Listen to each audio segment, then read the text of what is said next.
আপনাদের সাথে। আসসালামু আলাইকুম গাইস, কেমন আছেন? আমি ফরেক্স বাংলা প্রো থেকে আছি তন্ময় আপনাদের সাথে। আজকে অয়েলের উপরে ট্রেড নিয়েছি। জাস্ট আপনাদের বিবিএম এর সেটিংসটা দেখাচ্ছি, বিবিএম এর স্ট্র্যাটেজিটা কতটা ইজি হতে পারে। হ্যাঁ, আমরা তো এখানে ওইখানে দেখি, অনেক ভিডিও দেখি, ক্লিয়ার হইতে পারি না। তো আজকে বিষয়টা আপনি একদম ক্লিয়ার করে দিচ্ছে। আর আশা করি বাংলা ভাষায় বিবিএম এ এত সহজ সেট আপ গুলো আর কোথাও পাবেন না।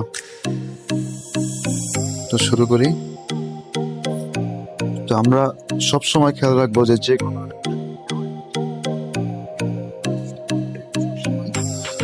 শুরু করতে হবে ন্যূনতম ডেইলি থেকে। তো আমি পার্সোনাল উইকলি থেকে শুরু করি। তো এখানে ওয়াইলের ক্ষেত্রে দেখেন উইকলিতে আসলাম। এখন এইখানে একটা বিষয় আছে, সেটা হচ্ছে আমাদের প্রাইস একদম লো বিবিতে আছে। সুতরাং লো বিবি আমরা জানি যে টপ বিবি, মিড বিবি এবং লো বিবি এইটা মূলত একটা সাপোর্ট অ্যান্ড রেজিস্ট্যান্স হিসেবে কাজ করে। টপ বিবি রেজিস্ট্যান্স, লো বিবি সাপোর্ট এবং মিড বিবি হচ্ছে ট্রেন্ড আইডেন্টিফাই করে।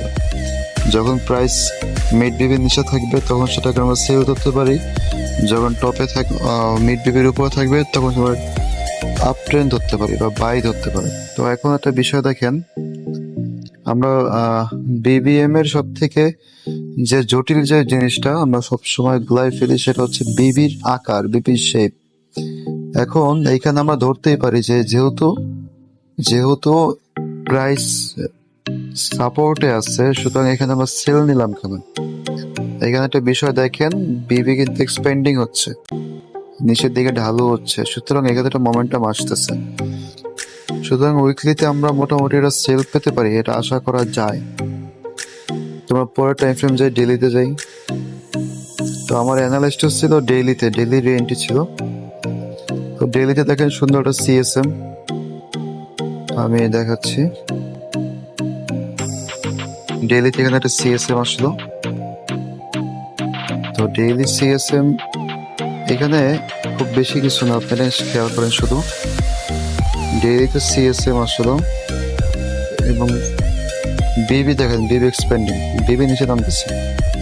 উইকলিতে ছিল সামান্য, কিন্তু ডেইলিতে একদম বিবি স্পেন্ডিং, ডেইলিতে বিবির একদম নিচে নামতেছে।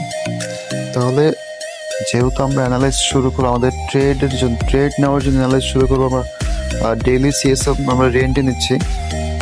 আর এখানে প্রাইস রেন্টিতে আছে। তো যেহেতু রেন্টি থেকে শুরু করতেছি, তাহলে ডেইলি হচ্ছে আমাদের টাইম ফ্রেম 1। হ্যাঁ, ডেইলি হচ্ছে আমাদের টাইম ফ্রেম 1। আর আমরা জানি টাইম ফ্রেম হয়ে থাকে H4 এবং H1। তো বিবিএম এর দৃশ্য সবসময় ট্রেড নেওয়ার জন্য কোড আগে কনফার্মেশন করতে হবে। কোড ব্যতীত কোনো সেট আপ আসবে না, আর সেট আপ ছাড়া কোনো এন্ট্রি হবে না। আপনি 3 দিনে একটা ট্রেড নেবেন, 4 দিনের দরকার সপ্তাহে একটা নেবেন, কিন্তু সেটা হবে যেন 100% শিওর শট। যদিও ফরেক্স 100% শিওর শট বলতে কিছু নাই, চেষ্টা করবো আমরা সর্বোচ্চ এফোর্টটা দেওয়ার জন্য। তো এখানে ডেইলিতে সিএসএম প্লাস প্রাইস রিএন্ট্রিতে টাইম ফ্রেম 2 দেখি। টাইম ফ্রেম 2 H4 আসলে এখানে দেখেন H4 একটা জিনিস, সেটা হচ্ছে আমরা H4 দেখেন এখানে দুইটা জিনিস আছে। বিবি হচ্ছে কার্ভ, আর আপনারা আশা করি সবাই জানেন যে কার্ভ বিবি হচ্ছে মানে এখানে মোমেন্টাম নাই। আপনি দেখেন একাধারে কয়টা ক্যান্ডেল হলো, একাধারে ক্যান্ডেল হয়েছে হচ্ছে আপনার 1 2 3 4 5 6টা ক্যান্ডেলের মধ্যে 4 থেকে 5টা ক্যান্ডেল টপ বিবি রিজেক্ট, এবং হচ্ছে বিবি এখানে আস্তে আস্তে কার্ভ হয়ে গেছে। সুতরাং এখানে আমরা ধরতে পারি যে এখানে কোনো মোমেন্টাম নাই, মোমেন্টাম লস। এখানে দুইটা আছে, একটা হচ্ছে আপনার এমএইচবি, যেহেতু মার্কেট ভলিউম লস করছে, এমএলবি বা এমএসবি সেটাই বলি। এবং সেই সাথে এখানে আছে এক্সট্রিম বি, এক্সট্রিম এ, এক্সট্রিম বি। বিবিএম এর ভাষা এক্সট্রিম এ হচ্ছে যখন 510 যখন MA5 টপ বিবি বা লো বিবি বাইরে যাবে তখন সেটা হবে এক্সট্রিম এ। আর ক্যান্ডেল যখন শ্যাডো দিয়ে টপ বিবি লো বিবি বা 50 এর বিপরীত দিক থেকে রিজেক্ট করবে তখন সেটা হবে এক্সট্রিম বি। সুতরাং এইখানে আমরা পাচ্ছি এক্সট্রিম বি পাচ্ছি, অথবা এক্সট্রিম বি অথবা এমএলবি। সুতরাং গেল আমাদের টাইম ফ্রেম 2 ক্লিয়ার। এখন হচ্ছে আমাদের final time frame 1। Third time ফ্রেমে দেখি আমাদের থার্ড টাইম ফ্রেম কি বলে। এখন থার্ড টাইম ফ্রেমে আসলাম, ওইখানে আমাদের ছিল টাইম ফ্রেম 2 তে ছিল এমএলবি বা এম। আমাদের ওখানে ডেইলিতে ছিল রি এন্ট্রির আর।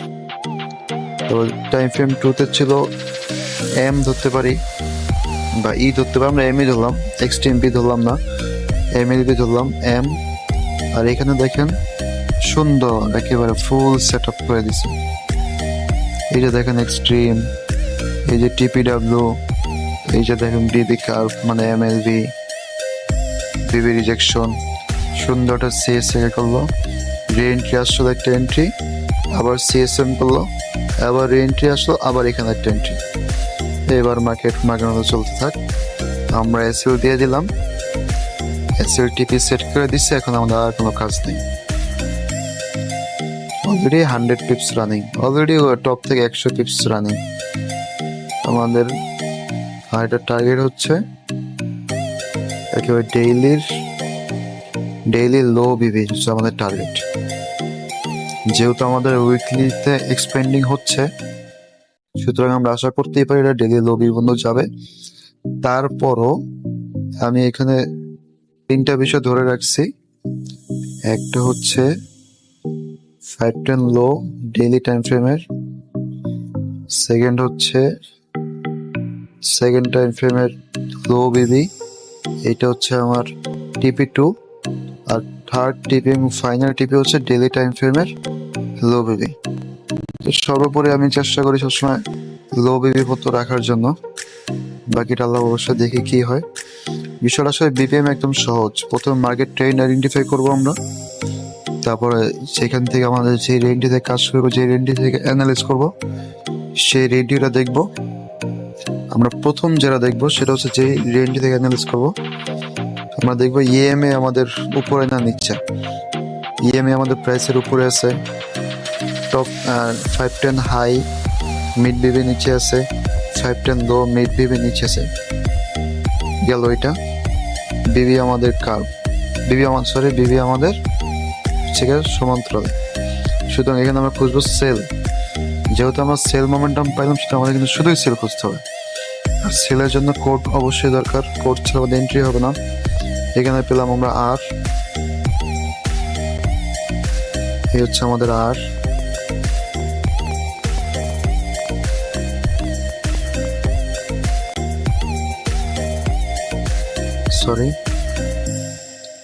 এই হচ্ছে আমাদের এম, এখানে মার্কেট ভলিউম লস এম, আর এম, আর দরকার আমাদের ই। তাহলে আমাদের কোড ক্লিয়ার হবে, আর এম ই, আর আর ই, আর ই ই। মনে রাখবেন আর এম ই, আর আর ই মানে রিএন্ট্রি এক্সট্রিম, আর একটা রিএন্ট্রি এক্সট্রিম মানে আর ই ই। সুতরাং এখানে আমরা আর এম পর্যন্ত পাইছি, আমাদের থার্ড টাইম ফ্রেম দরকার ই।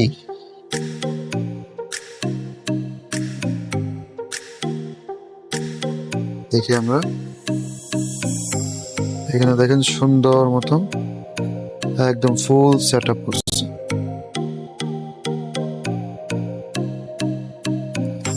এক্সট্রিম আমাদের প্রাইস এখানেই ট্রেড শুরু হয়ে গেছে। তো আমরা একটু ওয়েট করি। টিপি অজেব করলো, এমএইচবি করলো, রিএন্ট্রি নিল, সিএসএ করলো এন্ট্রি, ফার্স্ট এন্ট্রি। আবার হচ্ছে সিএসএম করছে, আবার ইন্ডিয়ান আবার এন্ট্রি। এবার বাবা তুই তোর মধ্যে চলতে থাক, আমি আছি, দেখি যা হয়। আমাদের ট্রেডটা এইভাবে নিতে হবে, এত জটিল কিছু করা যাবে না। এখানে আমাদের সাপ্লাই, ডিমান্ড, সাপোর্ট, রেজিস্ট্যান্স কোনো কিছু দরকার নেই। আমার সাপোর্ট রেজিস্ট্যান্সই হচ্ছে আমার টপ ভিডিও লেভেল, আর কোনো কিচ্ছু দরকার নেই। এন্ট্রি আসবে, সেট আপ হবে, কোড মিলবে, entry. No set up no entry, সবসময় মনে রাখতে, নো সেট আপ নো রে। আজকে এই পর্যন্তই। আশা করা যায় আমার টিভি বন্ধ যাবে, বাকিটা আল্লাহ ভরসা।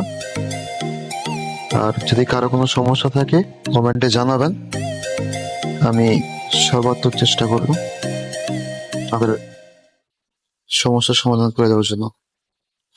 আল্লাহ হাফেজ, রমজানের শুভেচ্ছা, সুস্থ থাকুন, খোদা হাফেজ।